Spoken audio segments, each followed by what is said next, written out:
કેમ છો વાલા વિદ્યાર્થી મિત્રો? ભગવાનનો ભાગ એટલે કે સત્કાર્યો કરવા, ભગવાનના નામે કંઈક આપવું.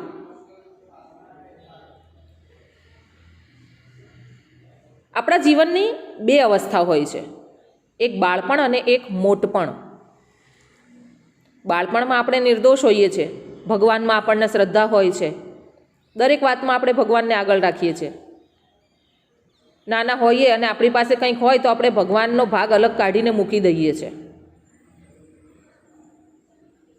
પરંતુ આ જ શ્રદ્ધા જ્યારે આપણે મોટા થઈએ ને ત્યારે રહેતી નથી.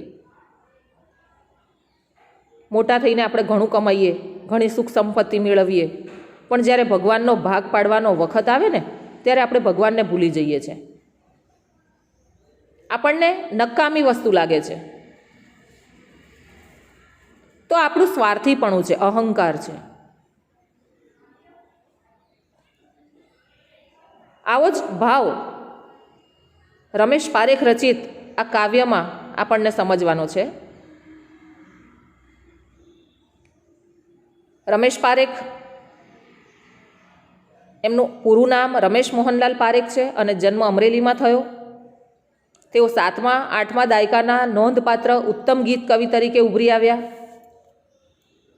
એમણે ઘણા કાવ્ય સંગ્રહો લખ્યા છે. રમેશ પારેખને કુમારચંદ્રક, ઉમા સ્નેહ રશ્મિ, નર્મદચંદ્રક, રણજીતરામ સુવર્ણચંદ્રક, સાહિત્ય અકાદમીનું પારિતોષિક, નરસિંહ મહેતા એવોર્ડ જેવા સન્માન પ્રાપ્ત થયા છે.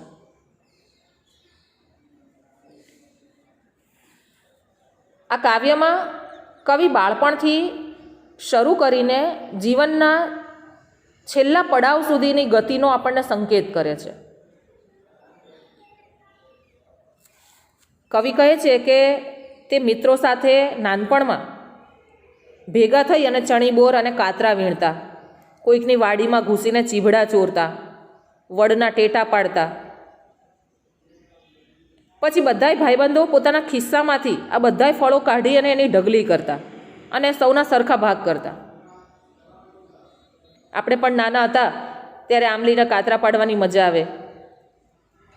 આંબો હોય તો કેરી પાડીએ,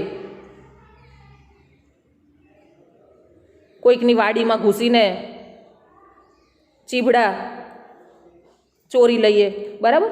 એટલે એ વસ્તુ બાળપણ છે, નિર્દોષતા છે. એમાં કવિએ પણ પોતાના મિત્રો સાથે આ કામ કર્યા છે. ચણીબોર વીણ્યા, કાતરા વીણ્યા, કોઈકની વાડીમાં ઘૂસીને ચીભડા ચોર્યા.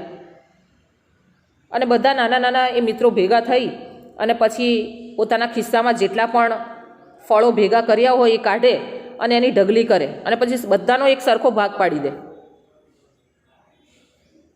અને છેલ્લે એક વધારાની ઢગલી કરી અને આ ભગવાનનો ભાગ એમ કરીને ઢગલી ત્યાં જ રહેવા દે. કારણ કે બાળકોને વિશ્વાસ હતો કે ભગવાન રાતે છાનામાના આવીને પોતાનો ભાગ ખાઈ લેશે. પરંતુ મોટા થયા ને પછી ભગવાન ભૂલાઈ જાય છે. ઘરના, ઘરવખરીના, ગાય, ભેંસ, બકરી, જે પણ વસ્તુ હોય બધાના ભાગ પડે છે. પણ ભગવાનમાં કોઈને શ્રદ્ધા રહેતી નથી. ભગવાનનો ભાગ પાડવાનું યાદ જ નથી આવતું. એટલે અહીંયા કવિએ આપણને બે વસ્તુ બતાવી છે. એક તો બાળપણમાં આપણા અંદર નિર્દોષતા અને ભગવાનમાં શ્રદ્ધા હોય છે, અને જ્યારે મોટા થઈએ ને તો આપણામાં કેવળ સ્વાર્થ વૃત્તિ અને અહંકાર જ હોય છે. આ કાવ્યમાં એ જ ભાવ વ્યક્ત કર્યો છે. આપણે જોઈએ, બહુ સરસ કાવ્ય છે.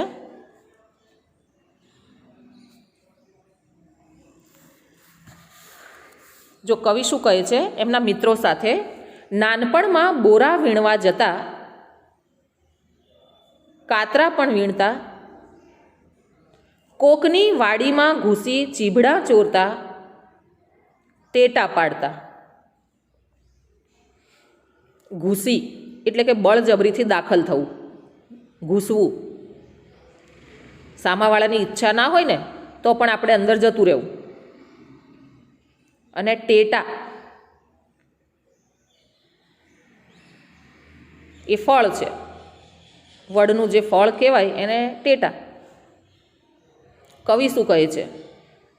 કે નાનપણમાં અમે ચણીબોર કાતરા વીણવા જતા, કોઈકની વાડીમાં ઘૂસી જઈને ચીભડા ચોરતા અને વડના ટેટા પાડતા. ચીભડા એટલે સાકરટેટી, કાંકડી જેવી આવે.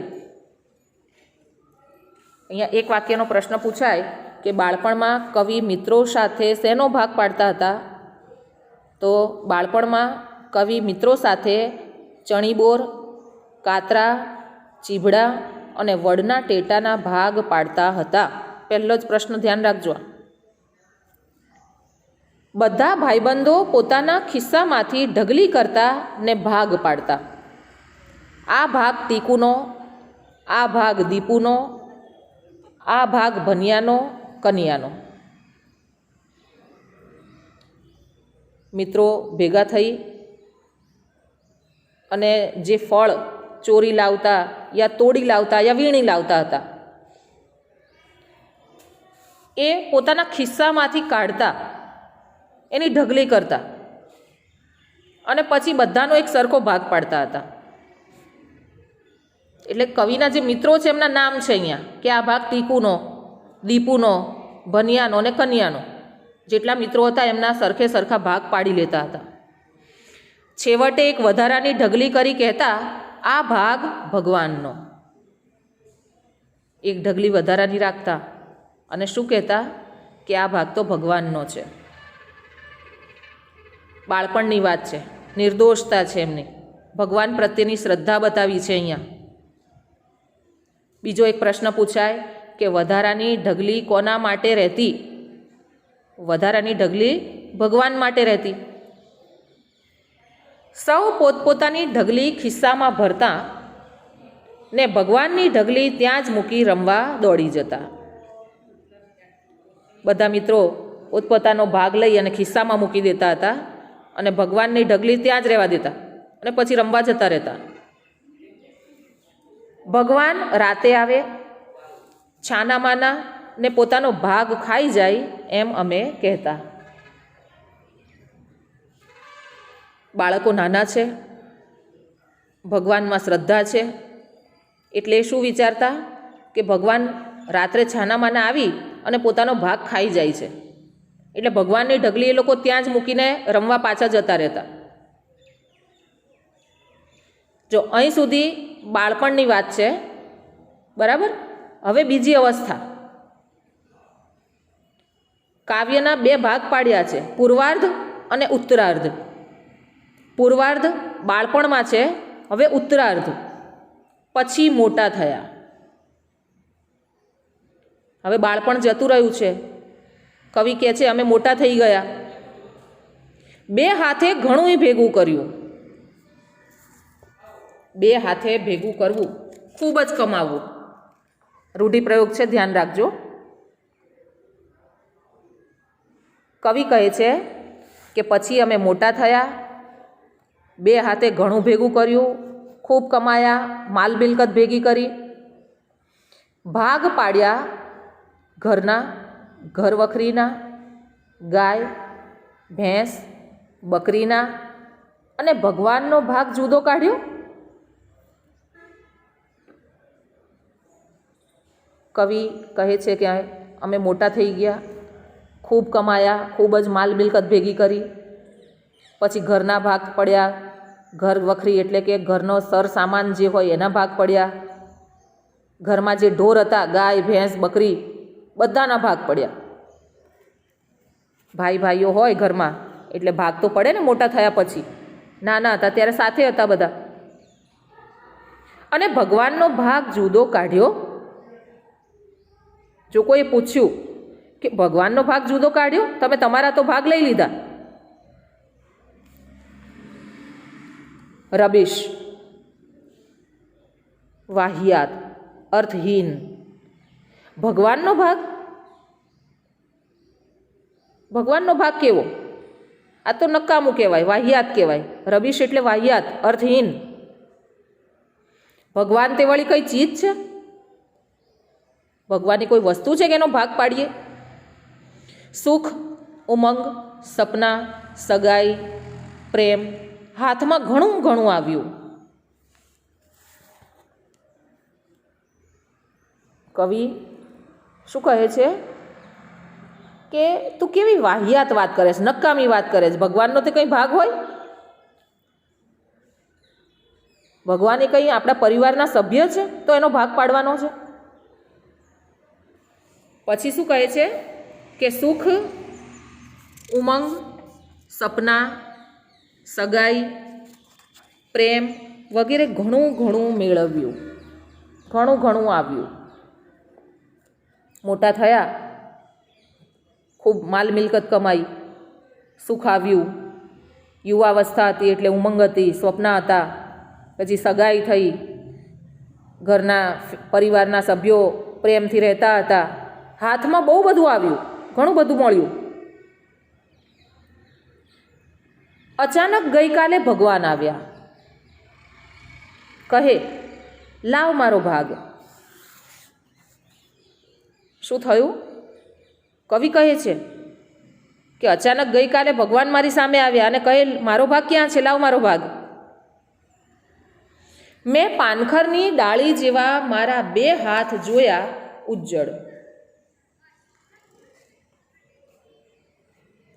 કવિ શું કહે છે? ભગવાન આવ્યા અચાનક. શું કહ્યું ભગવાને? લાવ મારો ભાગ. કવિ કહે છે મેં પાનખરની ડાળી જેવા મારા 2 હાથ જોયા ઉજ્જડ. ઉજ્જડ એટલે વેરાન, ખાલી. પાનખરની ઋતુમાં જ્યારે પાંદડા ખરી જાય તો ડાળી કેવી ઉજ્જડ લાગે. કવિ કહે છે મારા 2 હાથ ઉજ્જડ હતા, પાનખરની ડાળી જેવા. આ કહેવાનું કારણ શું છે કવિનું? કવિ કહે છે કે આટલી બધી સુખ સંપત્તિ હતી, ખૂબ કમાયા, પણ છતાંય તેમના હાથે એક પણ સત્કાર્ય થયું નહીં. એટલે જે હાથથી સારું કાર્ય ન થયું હોય, સત્કાર્ય ન થયું હોય, તે હાથ પાનખરની ડાળી જેવા ઉજ્જડ જ લાગે. એટલે કવિએ અહીંયા પોતાના હાથને પાનખરની ડાળીની ઉપમા આપી છે. કારણ કે કવિ મોટા થયા, ખૂબ કમાયા, પણ ભગવાનના નામે તેમણે કશું ખર્ચ્યું નહીં. એકાદ સૂકું તરણું એ નહીં. તરણું, તણખલું. એકાદ સૂકું તણખલું એટલે કે તણખલા જેટલું થોડુંક પણ કશું ભગવાનના નામે આપ્યું નહીં. શેના ભાગ પાડું ભગવાન સાથે? આંખમાં જળજળિયા આવ્યા. તે અડધા જળજળિયા આપ્યા ભગવાનને. કવિને હવે વિચાર આવે છે કે મેં જિંદગીમાં બધું પ્રાપ્ત કર્યું, સુખ સંપત્તિ, ઉમંગ, સપના બધું પૂરું થયું, પણ ભગવાનનો ભાગ કાઢવાનું ભૂલી ગયો. ભગવાન ભાગ માંગવા આવ્યા. કવિએ પોતાના હાથ સૂકી ડાળી જેવા બતાવ્યા. શેનો ભાગ પાડું ભગવાન સાથે? હવે તો એમની પાસે કશું સત્કાર્ય કરવાનું છે નહીં. આંખમાં આંસુ આવી ગયા અને એ આંસુ ભગવાનને આપ્યા. વાહ, કહી ભગવાન મને અડ્યા. ખભે હાથ મૂક્યો, મારી ઉજ્જડતાને પંપાળી. પંપાળવું, વાલથી હાથ ફેરવવો. ભગવાન કવિને અડે છે, ખભે હાથ મૂકે છે, સાંત્વના આપે છે. કવિના જે ખાલી હાથ છે, ઉજ્જડતા છે, એને વાલથી હાથ ફેરવે છે ભગવાન. મારા ખાલી પાને ભરી દીધો અજાણ્યા મંત્રથી. ભગવાને એમને હાથ ફેરવ્યો તો જાણે એમનો ખાલીપો ભરાઈ ગયો. તેણે પૂછ્યું, કેટલા વર્ષનો થયો તું?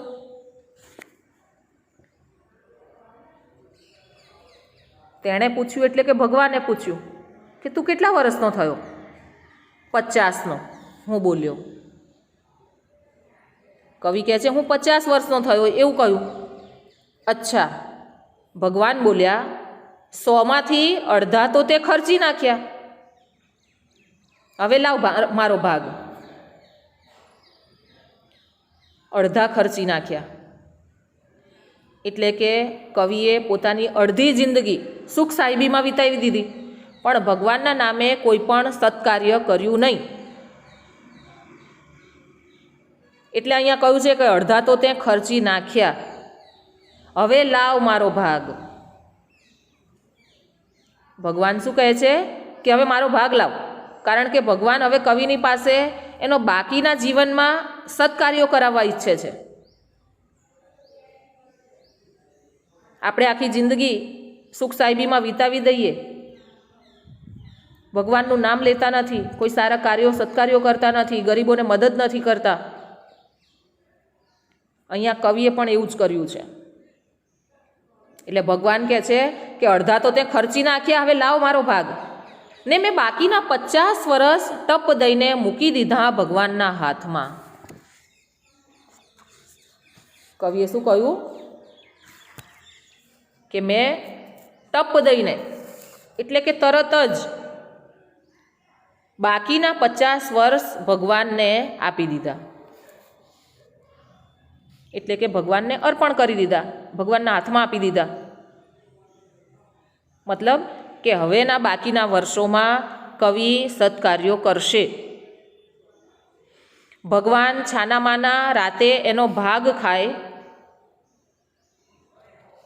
ભગવાન છાનામાના રાતે આવીને એનો ભાગ ખાય એટલે કે એનો ઉપયોગ કરે. હું હવે તો ભગવાનનો ભાગ બની પડ્યો છું. અહીં કવિ કહે છે કે હવે તો હું પણ ભગવાનનો ભાગ બની ગયો છું. એટલે મેં મારી જીવનને હવે ભગવાનને સમર્પિત કરી દીધું છે. 50 વર્ષ તો મેં સુખ સાહેબીમાં વિતાવી દીધા, પણ બાકીના 50 વર્ષ યા બાકીનું જેટલું પણ જીવન છે એ મેં ભગવાનને સમર્પિત કરી દીધું છે. એટલે અહીંયા ભગવાનનો ભાગ બની પડ્યો છું એવું કહ્યું છે. જોઉં છું રાહ કે ક્યારે રાત પડે. કવિ કહે છે કે હું એમની રાહ જોઉં છું કે ક્યારે રાત પડે ને ક્યારે આવે છાનામાના ભગવાન, ને ક્યારે ભગવાન છાનામાના મારી પાસે આવે, ને ક્યારે આરોગે ભાગ બનેલા મને. ક્યારે એ મને આરોગે એટલે કે મારી પાસે સત્કાર્યો કરાવે, ને ક્યારે હું ભગવાનના મોંમાં ઓગળતો ઓગળતો, ને ક્યારે હું ભગવાનના મોંમાં ઓગળતો ઓગળતો એટલે કે હું ક્યારે ભગવાનમય થઈ જાઉં. અહીંયા જો છેલ્લે વાક્ય અધૂરું છોડી દીધું છે. ટપકા ટપકા દેખાય છે ને કાવ્યમાં. છેલ્લે કવિને ખબર પડે છે કે મેં મારા જીવનના જે કિંમતી વર્ષો હતા, યુવાવસ્થા હતી, એ મેં સત્કાર્યો ન કર્યા, સુખ સાહેબીમાં વિતાવી દીધી. હવે હું ભગવાનમય થઈ જાઉં. વિદ્યાર્થી મિત્રો, આ કાવ્ય અહીંયા પૂરું થાય છે, પણ અહીંયા કાવ્ય દ્વારા આપણને કવિ એક સંદેશ આપે છે કે આપણે જે કંઈ કમાઈએ એમાંથી એક ભાગ ભગવાનના નામે જુદો કાઢવાનો જ. નાનપણમાં તો આપણને ભગવાનમાં શ્રદ્ધા હોય છે અને આપણે જે કંઈ મેળવીએ છીએ એ ઈશ્વરની કૃપાનું ફળ જ છે. જીવનમાં આપણે ગમે એટલું કમાઈએ, ગમે એટલી સુખ સાહેબીમાં જીવીએ, ગમે એટલી ધન દોલત હોય, પણ આપણે સ્વાર્થી ન બનવું જોઈએ. આપણે સત્કાર્યો પાછળ ધન વાપરીએ એ જ ભગવાનનો ભાગ કહેવાય. શબ્દાર્થ મેં તમને સમજાવી દીધા. રૂઢિપ્રયોગ જળજળિયા આવવા એટલે કે આંખમાં આંસુ આવી જવા યા ભાવવશ થઈને રડવું. એક એક વાક્યમાં ઉત્તર જોઈ લો ફટાફટ. શૈશવમાં કવિ મિત્રો સાથે શેનો ભાગ પાડતા? તો શૈશવમાં કવિ મિત્રો સાથે ચણીબોર, કાતરા, ચીભડા અને વડના ટેટાના ભાગ પાડતા. વધારાની ઢગલી કોના માટે રહેતી? ભગવાન માટે. ભગવાન પોતાનો ભાગ ખાવા ક્યારે અને કેવી રીતે આવતા? રાતે છાનામાં આવતા. મોટા થયા પછી શાના શાના ભાગ પડ્યા? તો ઘર વખરીના, ગાય, ભેંસ, બકરીના ભાગ પાડ્યા. અને ભગવાને સપનામાં આવીને શું કહ્યું? લાવ મારો ભાગ. આ એક વાક્યના પ્રશ્નો 3-4 વાક્યના પણ જોઈ લેજો. ખૂબ જ સરળ કાવ્ય છે અને મુદ્દાસર. એમાં પહેલો જે પ્રશ્ન છે, ભગવાનનો ભાગ કાવ્યનો મધ્યવર્તી વિચાર સ્પષ્ટ કરો. આ ખૂબ ઇમ્પોર્ટન્ટ છે. આ પ્રશ્નને ધ્યાનમાં રાખજો, પરીક્ષામાં પૂછાય છે. Thank you very much.